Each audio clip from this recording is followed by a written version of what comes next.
A lot of people are somewhat intimidated by the traditional tools because of the sharpening aspect, or they think that you have to buy lots of jigs and stuff to learn to sharpen.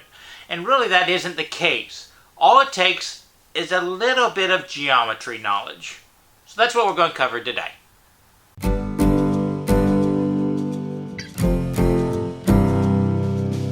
Today we're going to talk about sharpening the bowl gouge, which is probably the wood turning tool I end up sharpening the most.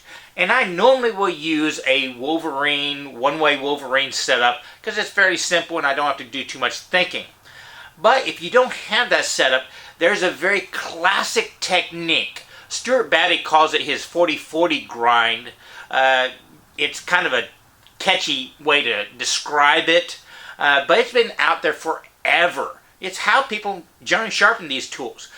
But with our more modern shapes of bowl gouges, which I'll talk about in a second, it becomes even easier. Nowadays, bowl gouges come in two different forms. One they call kind of a U shape, where it really is a U coming around like that, where it's just scooped out in the middle. And then they have this new style, well, I'm calling it new, a couple decades, where it's more of a V, where the sides of the wings are almost straight and you get a little bit more metal. That's the style I'm going to talk about sharpening because I find it easier to describe the geometry. Now it's called a 40-40 grind because you basically set your platform up on your grinder at 40 degrees and the angles you approach the grinder are 40 degrees. So 40 degrees is a recurring theme in a lot of wood turning, sharpening. So if you've got a grinder, set one of your platforms up to 40 degrees and just never touch it. You're going to return to it all the time. And what do I mean by 40 degrees? Well, you have your grinder wheel and you want to set your platform up so at the point where the tool touches, that angle is roughly 40 degrees. And obviously my angles are off here, but you get the kind of idea. Now a lot of people will have their tool rest set up so that they can come past the wheel and they cut a little U out in the tool rest. That is really, really nice. I haven't done that one because I use my grinder for a lot more things other than turning tools. Now, one of the first obstacles I had was figuring out how to actually get my platform to 40 degrees. It was really, I struggled with it. I spent money on jigs, the kind of ones where it touches in two different spots, but then I would sharpen a tool and I would measure it, and it was never consistent across a lot of tools. So I kind of gave up on being dead perfect for everything and just got it really, really close. And honestly, I can't tell the difference between 40 degrees, 42 degrees, and 38 degrees. It's close enough. The solution I came up with, how did I figure it out? The easiest tool to sharpen is a roughing gouge. So I set the platform up.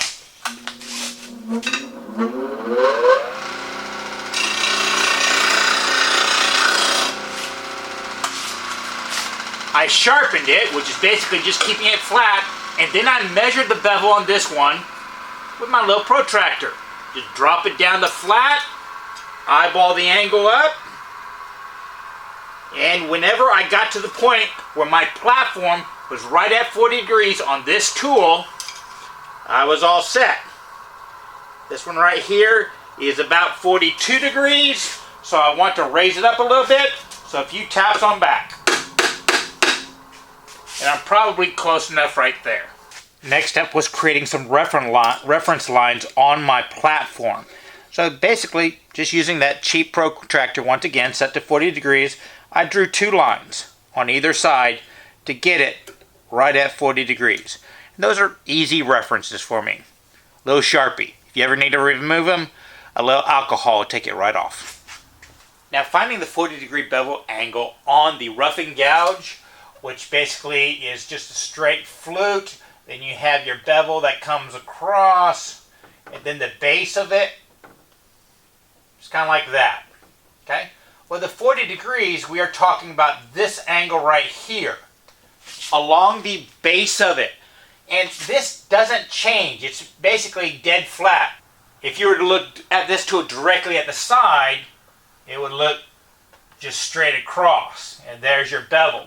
The base of the tool is right there. So your 40 degrees would be something like that. A bowl gouge is different though. This bottom, this nose tip, you can easily measure the same way you did a roughing gouge. You just slide your bevel gauge in there on the base. But if I were to keep this bevel gauge at that angle and measure it up the side to get that, it wouldn't quite work. It's kind of like when you're skiing, you're going down a mountain, you got a 40-degree mountain, that's really, really steep. You're going to go really, really fast. But if you were to curve it and go down the mountain aces, the relative angle is a lot less, so you're going to go a lot faster.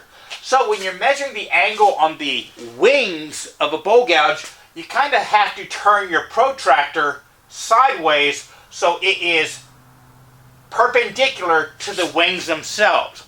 And that's why having a V gouge versus a U gouge is a lot easier, because all I have to do is get this measurement, this angle this way, and then the nose, versus getting the angle perfectly at a lot of different spots. Does it make sense?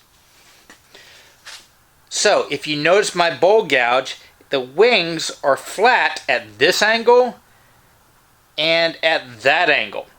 So this is the measurement I'm taking the bevel off of. So when I've got this set up, I've got this tool flat on my tool rest. The nose, it's going to hit at 40 degrees. But whenever I come over here, I'm going to get this, not only this wing angle kind of perpendicular, but if I line my line up with the base, I know that those are at 40 degrees. So the bevel on this side is now the same as the bevel here. And that consistency makes the tool a lot easier to use, because you're not having to change your angle of attack as you're turning, as you would when you're using something like the Wolverine setup. So whenever you sharpen it, you come over here, you can lay it down flat on the tool rest, get it lined up with your line here, come up and make sure that this wing is horizontal to your tool, is parallel with your tool rest, to make sure everything is working okay. And then just go back and forth until you get your entire wing sharpened. Then come over and do the same thing to the other side.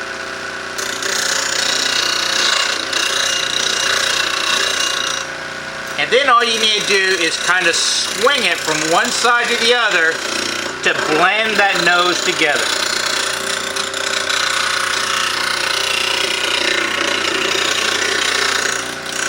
Where you end up with this wing parallel to your tool rest and that wing parallel to your tool rest.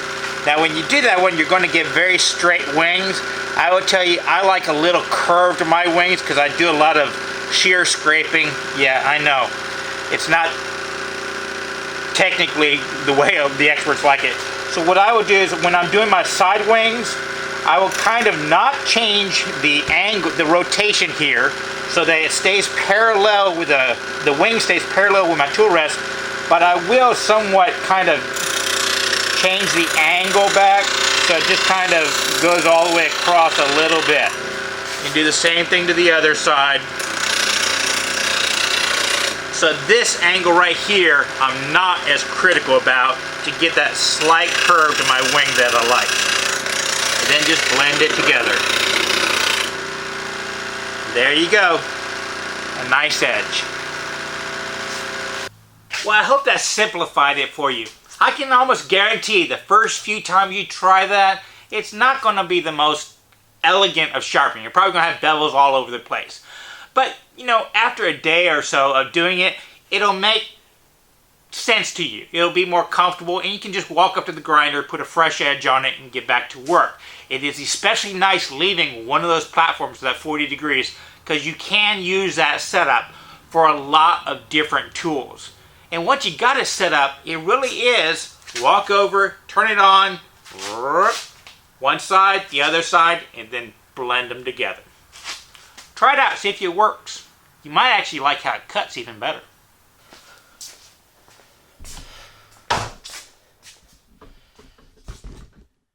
So for today's bonus, let's talk about the dough bowl maker. But before we do that one, if you enjoyed this video, or if you've gotten a lot out of this series or any of my other longer form video series, please consider liking, favoriting, subscribing, doing all those social medias, and visit my website, wortheffort.com, where I have a lot more content. I'll be producing a lot more written articles there in the future, and I have some swag and product that you can sell, such as my t-shirts, hats, and I'm working on a sticker series with some of this original artwork. They'll be there soon. Now this dough bowl maker, it's not really an educational video like my normal ones are, but it's something I just kind of enjoyed watching. It's a guy doing a little side hustle. He's found a little niche in his local community where he can make a good portion of his income, and he does it with hand tools, power tools, just in the back of his shop in North Carolina. I just found it an incredibly enjoyable video to watch just to see how other woodworkers work. I'm not going to tell you his carving techniques are the safest thing in the world. They kind of scare me a little bit, but it's nice to see how somebody else does their work. I'll put a link down below. It's kind of a PBS, I would call it a four country style video. If you're from Texas, that'll make sense. But I will put a link down below.